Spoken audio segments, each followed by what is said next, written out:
इस सभा के विशेष अतिथि श्री दत्तात्रेय जी, मंच पर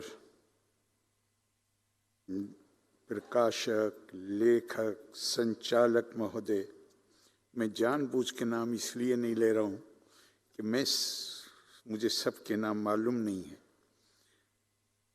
और आप लोग काफ़ी समय से यहाँ बैठे हुए भी और मंच से भी ज़्यादा सामने बैठे हुए भैया जोशी जी हैं, हमारे उप मुख्यमंत्री हैं, हमारे सांसद हैं, हमारे केंद्रीय मंत्री हैं और काशी का तो हर आदमी अपने आप में विशिष्ट है।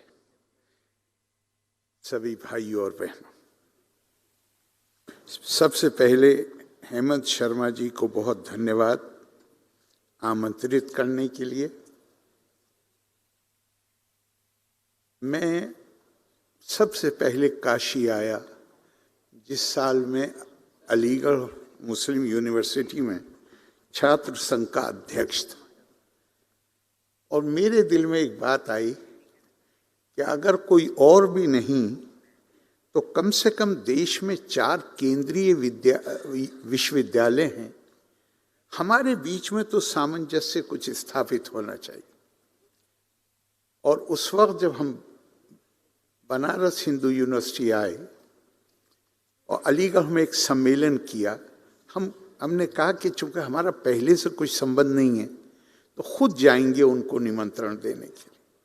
तब मेरी मुलाकात हुई भाई राम बहादुर राय से और तब से आज तक मित्रता जो है वो है, पर उनका इतना प्यार मिला है कि मैं उससे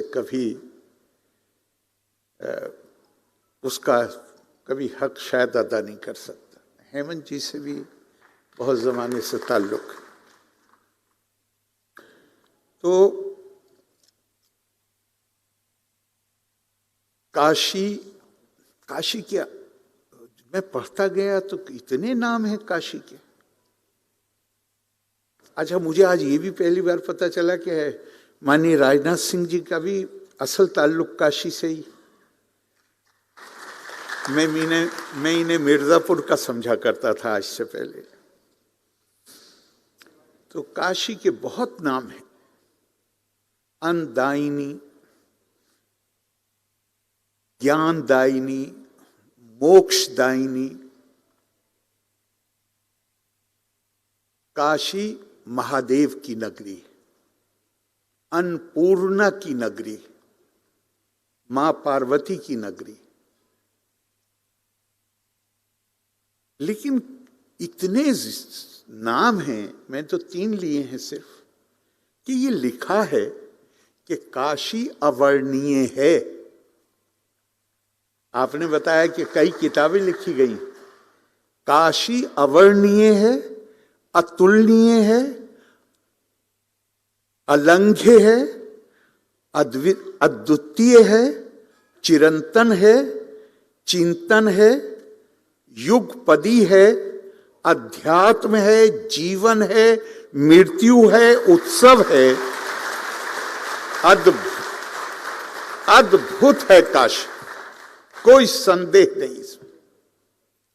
लेकिन जैसा जब मैंने ये कई क्या बल्कि मेरे ख्याल से 1 दशक से भी ज्यादा पहले की बात, एक बड़ा कार्यक्रम हुआ था दिल्ली में कैलाश मानसरोवर के ऊपर, मुझे भी बुलाया गया था।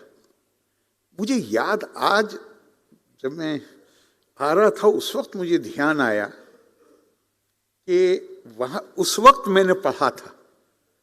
और आजकल अभी आप बात कर रहे थे टेलीफोन और दूरदर्शन की और टेलीफोन ऑन होने की, तो परेशानियां भी हैं लेकिन सुविधा बहुत हो गई। 10-12 साल पहले मैंने कुछ मटेरियल इकट्ठा किया था कैलाश मानसरोवर पे और मुझे कुछ उसमें याद आया, मैंने अपने कंप्यूटर में डाला, वो आ गया। वो मैं जो हिम्मत की है हेमंत जी ने कि जो अवर्णीय हो उसका वर्णन किया है,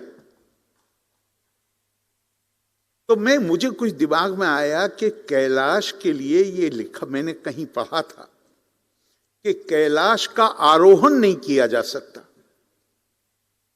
तो कैलाश और काशी दोनों का एक संबंध है। कैलाश का आरोहण संभव नहीं है, लेकिन योगी मिलारेपा ने अपनी योग शक्ति से, अपने योग बल से वो वहां पहुंच गए। तो अगर मैं ये कहूं कि आप लेखनी की शक्ति से या बुद्धि की शक्ति से आपने काशी का वर्णन कर दिया, मैं तो इत्तेफाक से जो आपने भारतेंदु जी का जो अभी बताया, इत्तेफाक से उसके नजदीक के पेज खुल गए थे, तो वो मैंने देखा था। लेकिन राम बहादुर राय जी ने जिस तरह इसको बताया है, और जरूर मैं पढ़ूंगा, जरूर पढ़ूंगा, तो मैंने ये अद्भुत काम है। जैसे योगी जो कवि भी थे मिलारेपा, वो अपनी योग शक्ति से वहां पहुंच गए जिसका आरोहण संभव नहीं है। और हमारे भाई राम बहादुर जी कह रहे हैं कि इतनी किताबें हैं काशी पर, और काशी अवर्णीय है, और उन किताबों में वो आपकी किताब को बहुत अच्छी बता रहे हैं। तो फिर आप हमारे लिए योगी मिलारेपा से कम नहीं है। और हमारे भारतीय संस्कृति में ये कहा गया, ये अद्भुत चीज है, जहां पर कहा गया है कि यद यत विभूति मत सत्तवम श्रीमद ऊर्जितम एवा वा तत्त एवा अवगच्छा त्वम ममा तेजोम शसंभवा। जहां जहां तुम देखो, वे जहां देखो असाधारण प्रतिभा, असाधारण शक्ति, असाधारण तेज, असाधारण क्षमता। तो गीता से हमें ये सबक मिलता है, कहा गया है कि वहां ये जान लो कि ये मेरे ही तेज के एक अंश से पैदा हुई।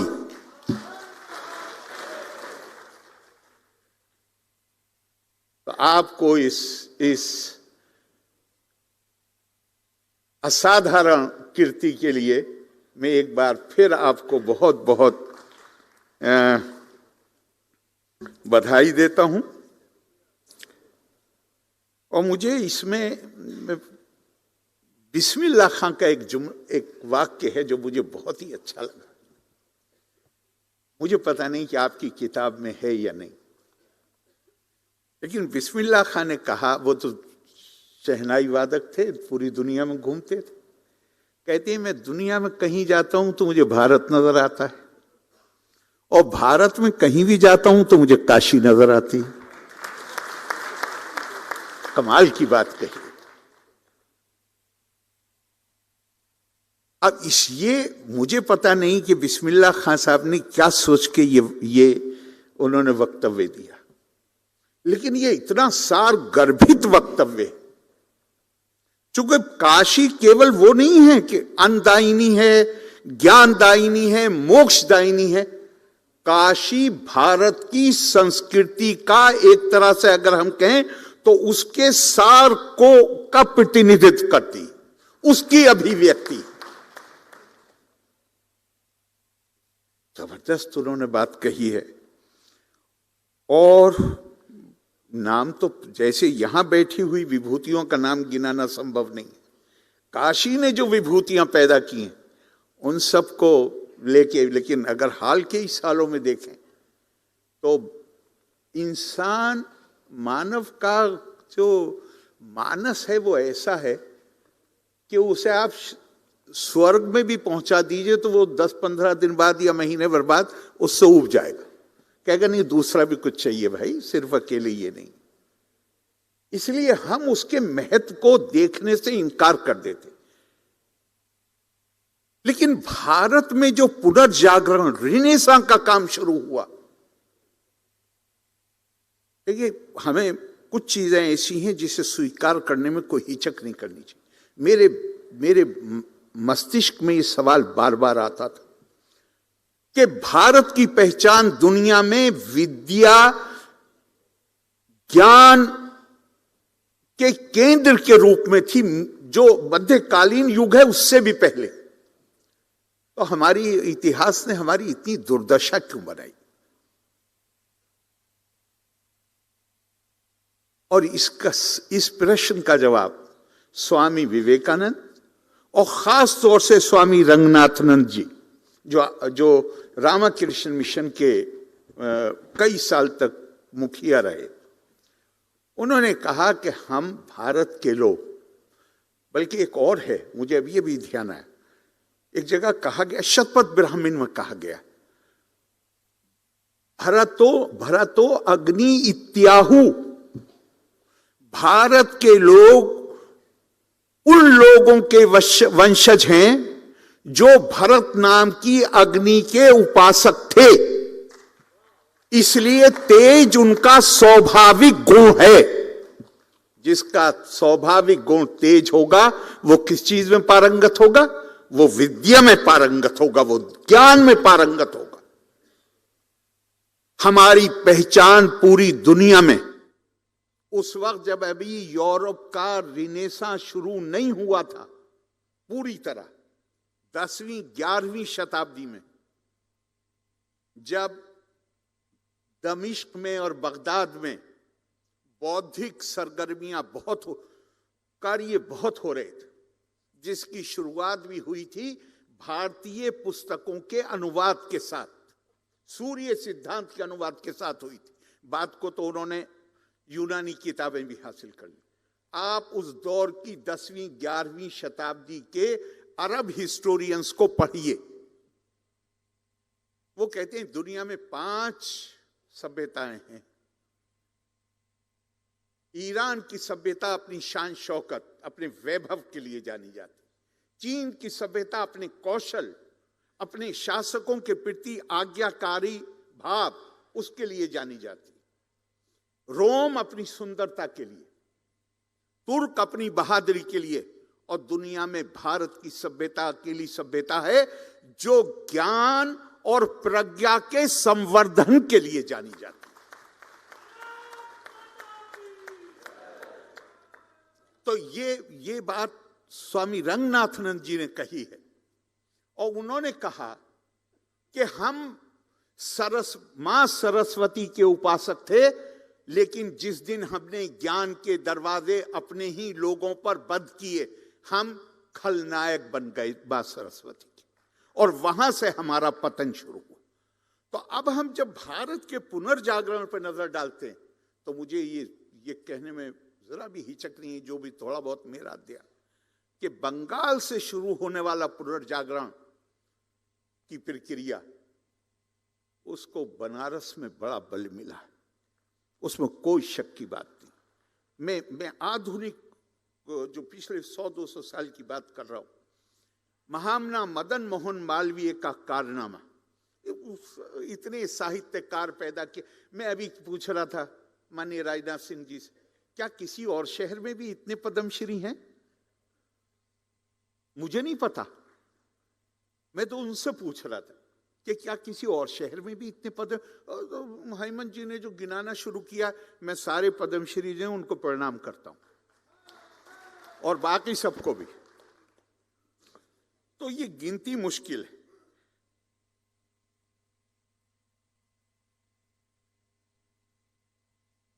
डॉक्टर राधाकृष्णन ने एक जगह अपने भाषण में एक टर्म उन्होंने प्रयोग किया है, वाराणसी मेदिनी। मैंने बड़ी कोशिश की, बहुत ढूंढा, मुझे वो कहीं मिला नहीं, मतलब आसानी से नहीं मिला। उसको तरह तरह से ढूंढने की कोशिश की, लोगों से भी पूछा, और आखिरकार शायद हेमंत जी को इसके लिए भी मुझे धन्यवाद देना चाहिए कि परसों रात मुझे वाराणसी मेदिनी मिल गया। और मैं कई साल से ट्राई कर रहा था कि इसका मतलब क्या है वाराणसी मेदिनी का। तो वाराणसी मेदिनी असल में 4 लाइनों का एक श्लोक है, उसमें तीसरी लाइन में उसका प्रयोग हुआ है, और जिसका मतलब यह है कि जहां जिसको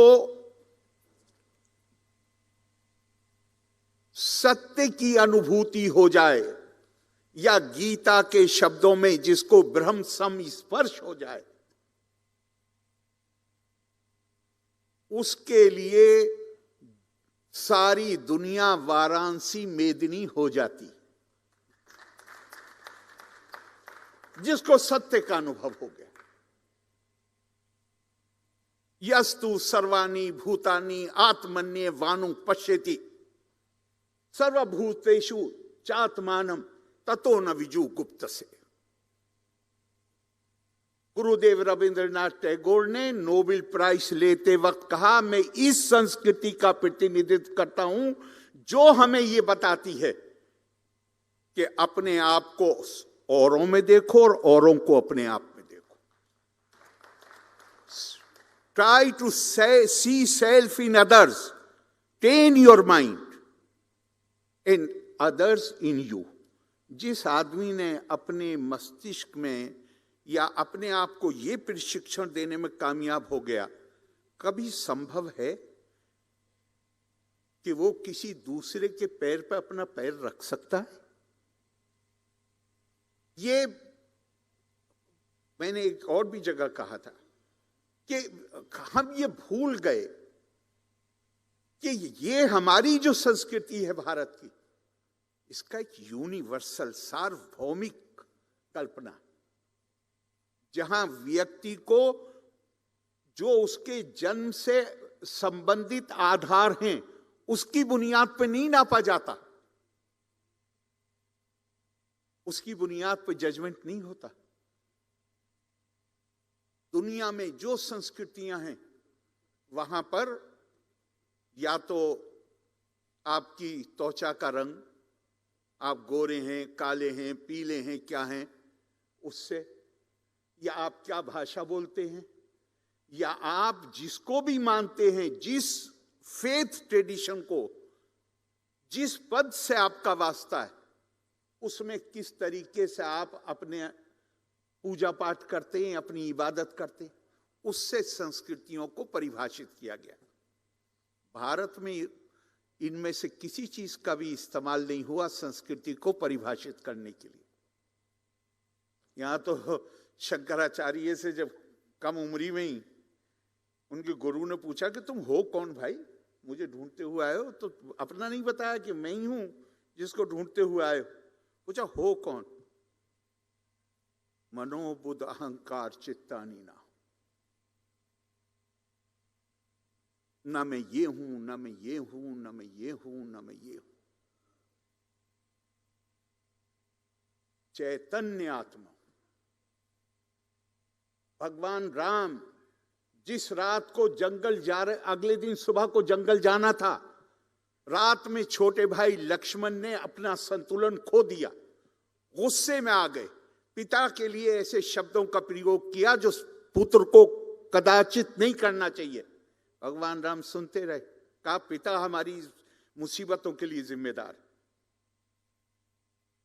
सुनते रहे खामोशी से। जब वो बोल चुके तो उन्होंने कहा तुम्हारी समस्या ये है कि तुम्हें ये पता नहीं है कि तुम कौन। दहो मिति या बुद्धि विद्या सा फिर कीर्तते नाहम देहश्ची दातवेद बुद्धि विद्या थे। तुम ये समझ रहे हो कि तुम ये तुम्हारा शरीर जो जंगल की पीड़ाओं को जिसे सहना पड़ेगा, बहुत चीजों से वंचित होना पड़ेगा, लेकिन तुम ये तुम्हारा शरीर नहीं हो, तुम चैतन्य आत्मा हो। और उस आत्मा को तो ना वो पैदा होती है, ना मारी जाती है, ना उसे आग जलाती है, ना उसे पानी डुबोता है, वो तो कुछ होता ही नहीं। आप जरा पहुंचिए, सोचिए जरा कि सारी परिभाषित जो हमारी संस्कृति होती है वो आत्मा से होती है। और ये मेरे ख्याल से मैंने पहले ही समय ले लिया है, लेकिन इसके साथ मैं खत्म करूंगा कि ये क्या अद्भुत नगरी है साहब। ये केरला में कालड़ी में पैदा हुए शंकर को आदि शंकराचार्य बना देती, जगत गुरु बना देती। दोनों घटनाएं जिन्होंने उनको एक उनके पूरे व्यक्तित्व को, सोच को पे गहरा प्रभाव डाला, दोनों घटनाएं काशी की। और उन दोनों, उस महिला में जो अपने पति के शव के साथ बैठी हुई थी, और उस वक्त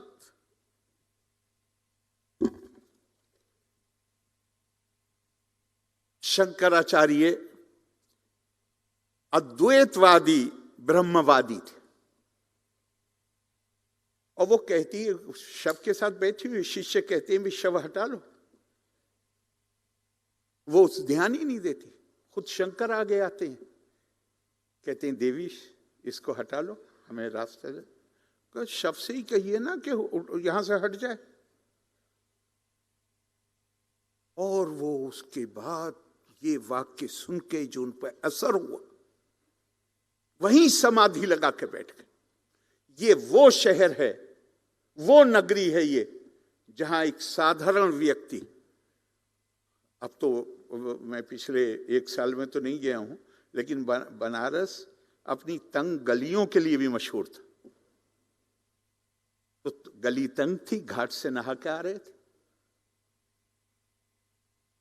सामने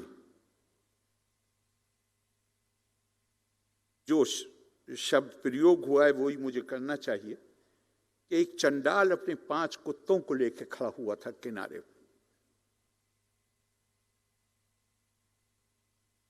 शंकर नहा के आ रहे थे शिष्यों के साथ। मैंने तो सबसे पहले, बहुत साल पहले, भारतीय विद्या भवन की पुस्तक है अवर कल्चरल हेरिटेज, उसमें पढ़ा था, लेकिन बात को फिर इसके थोड़ा विस्तार में भी पढ़ा। तो उससे कहते हैं गच्छा गच्छति, रास्ते से हट जाओ। वो पलट के पूछता है शरीर हटाऊं कि आत्मा हटाऊं? तो गौर कर, इस नगरी को, और उसके बाद शंकर मनीष पंचकम की रचना करते, ब्रह्मवाहा मिदम सर्वम,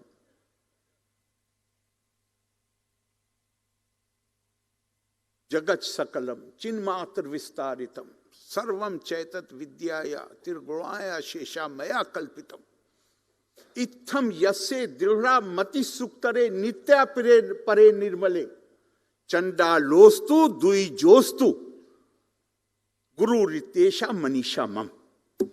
जिसने इस सृष्टि को एक नजर से, एक दृष्टि से देखना सीख लिया, वही मेरा गुरु है, चाहे वो चंडाल हो और चाहे वो किसी और जाति का।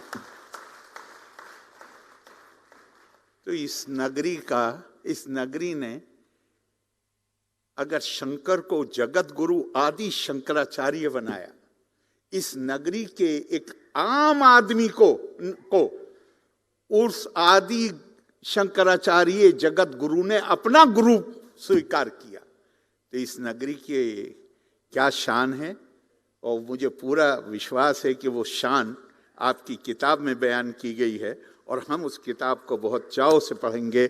आप सबने इतनी देर सुना, बहुत बहुत आपका धन्यवाद।